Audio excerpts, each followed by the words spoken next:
business? Dahil ba sa mababaw yung why nila? O dahil nakapako sila sa past? Kasi konektado yung why mo sa past, present, and future. Parang ganito po.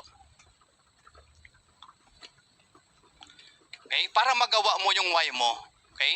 May tinatawag tayong past, present, and future. Yan po siya. Minsan, hindi mo nagagawa yung business kahit mabigat ang why mo dahil nakatali ka sa nakaraan. Kapag nakatali ka sa nakaraan, hindi mo maaayos yung takbo ng business mo. Hindi mo siya magagawa ng maayos. Hindi mo ngayon mapapaghandaan yung maganda mong future. Now, the question is, kung ang past mo makakatulong sa'yo, balik-balikan mo.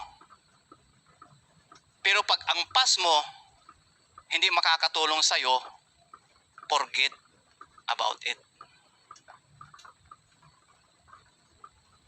Sa ibang salin, huwag mong hayaan na ang past mo ang mag-dictate sa'yo para hindi mo makuha ang future mo.